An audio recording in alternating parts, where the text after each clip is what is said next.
ಮಹಾರಾಷ್ಟ್ರ ಬಿಜೆಪಿಯಲ್ಲಿ ಹೊಸ ತಲೆಮಾರು ಶುರು. ಬಿಜೆಪಿಯ ರಾಷ್ಟ್ರಾಧ್ಯಕ್ಷರಾಗಿ ನಿತಿನ್ ನಬೀನ್ ಪದಗ್ರಹಣ. ದೆಹಲಿಯ ಬಿಜೆಪಿ ಕಚೇರಿಯಲ್ಲಿ ಪ್ರಮಾಣ ವಚನ ಸ್ವೀಕಾರ. ಅವಿರೋಧವಾಗಿ ಆಯ್ಕೆಯಾಗಿರುವಂತಹ ನಿತಿನ್ ನಬೀನ್ ಕಾರ್ಯಕ್ರಮದಲ್ಲಿ ಹಲವು ಬಿಜೆಪಿ ನಾಯಕರು ಭಾಗಿ. ಕೇಂದ್ರದಲ್ಲಿ 3 ಬಾರಿ ಎನ್ಡಿಎ ನೇತೃತ್ವದ ಸರ್ಕಾರ. ನಿತಿನ್ ನಬೀನ್ ನನಗೆ ಬಾಸು, ನಾನು ಕಾರ್ಯಕರ್ತ. ಹೊಸ ರಾಷ್ಟ್ರಾಧ್ಯಕ್ಷದ ವಿಚಾರದಲ್ಲಿ ಪ್ರಧಾನಿ ಮೋದಿ ಈ ರೀತಿಯಾಗಿ ಮಾತನಾಡಿದ್ದಾರೆ. ಈಗಿನ ಯುವ ಜನತೆಗೆ ನಿತಿನ್ ಅಂತ ನಾಯಕ ಬೇಕು ಅಂತ ಹಾಡು ಹೋಗಲಿದ್ದಾರೆ.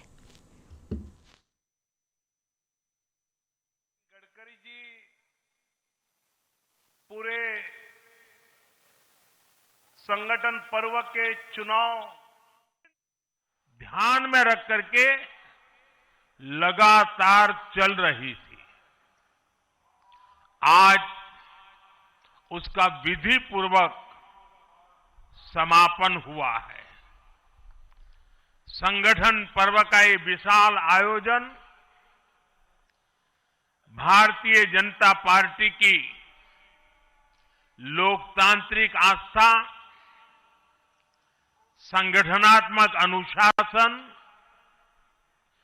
और कार्यकर्ता केंद्रित सोच का प्रतीक है. मैं देश भर के कार्यकर्ताओं का इस प्रक्रिया को सफल बनाने के लिए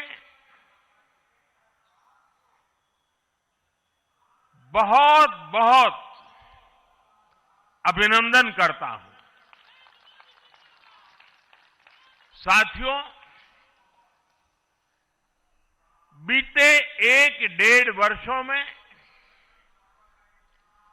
डॉक्टर श्यामा प्रसाद मुखर्जी की 125वीं जयंती का पर्व,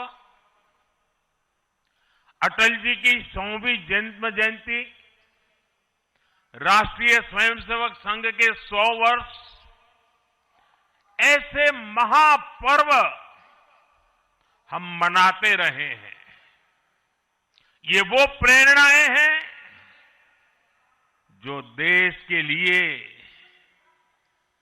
जीने के हमारे संकल्प को और मजबूत करती हैं. हमारा नेतृत्व परंपरा से चलता है,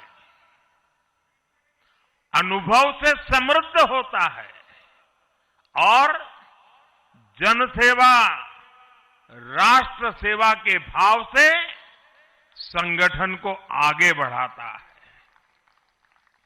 साथियों, अटल जी, आडवाणी जी और मुरली मनोहर जोशी जी के नेतृत्व में बीजेपी ने शून्य से लेकर शिखर तक का सफर देखा है. इस सदी में वेंकैया नायडू जी और नितिन गडकरी जी सहित हमारे कई वरिष्ठ साथियों ने संगठन को विस्तार दिया है.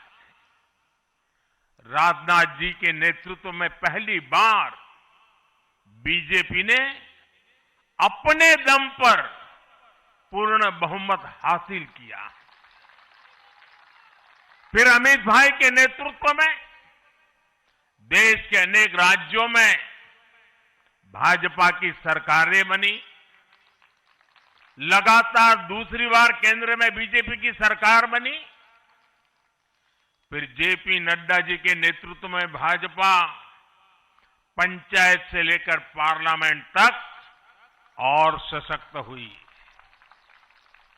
केंद्र में लगातार तीसरी बार भाजपा एनडीए की सरकार बनी. मैं पूर्व के सभी अध्यक्षों का उनके अमूल्य योगदान के लिए देश के कोटि-कोटि कार्यकर्ताओं की तरफ से और मेरी तरफ से बहुत बहुत अभिनंदन करता हूं. साथियों, आप जानते हैं आज भाजपा का जितना फोकस, आज मैं सर्वप्रथम हृदय की गहराइयों से आप सबका आभार व्यक्त करता हूं जो हमारे मंच पर शीर्ष पर बैठे हैं, हमारा शीर्ष नेतृत्व और यहाँ पर बैठा हुआ पार्टी का वैसा नेतृत्व जिसने हर बूथ तक भाजपा के विस्तार में योगदान दिया है। आपने मुझ जैसे सामान्य कार्यकर्ता को पार्टी का इस सर्वोच्च पद तक पहुंचाने का अवसर दिया है। मैं इसके लिए आप सभी को प्रणाम करता हूं। माननीय आदरणीय प्रधानमंत्री जी, मैं हृदय से आपका आभार व्यक्त इसलिए करता हूं क्योंकि हम लोग ने हमेशा दूर से ही एक कार्यकर्ता के रूप में किस प्रकार से आप देश सेवा का काम लगातार कर रहे हैं। हमने हमेशा देखा कि जब पहली बार मैं गुजरात के आनंद में आपके साथ एक कार्यक्रम में शिरकत किया था, मुझे याद है मैं उस समय राष्ट्रीय महामंत्री था और मैंने कहा जब आपको उस समय सद्भावना मिशन के कार्यक्रम में एक एक व्यक्ति को सुनते देखा और जब कार्यक्रम की समाप्ति के बाद आपने अपना ग्रीन रूम में हम लोग से जब बातचीत किया तो किस भाव से वो इतने बड़ी संख्या में गुजरात के लोग आते क्यों हैं, आपने हम वहाँ पर बैठे हुए लोगों को समझाया कि ये व्यक्ति, ये जो इतने लोग आते हैं, ये केवल हमसे गुजरात की जो भावना जुड़ी है, जो विकास की भावना गुजरात को हमने अपने साथ जोड़ा है, इसके कारण इतने लोग आते हैं। मैंने उस दिन समझा कि एक व्यक्ति बड़ा तब बनता है जब लोगों की भावनाओं से अपने आप को जोड़ता है। मैं इसके लिए आज आपका इसलिए भी अभिनंदन करता हूं क्योंकि आपके कार्यकाल में मैंने देखा कि जो भाजपा की सोच रही है सर्वव्यापी और सर्वस्पर्शी, आपने उस सोच के साथ काम किया। आपने जो मूल मंत्र दिया, सबका साथ, सबका विकास, सबका विश्वास, सबका प्रयास, आज देश का हर पूरा जनमानस उसके साथ अपने आप को जोड़कर देख रहा है।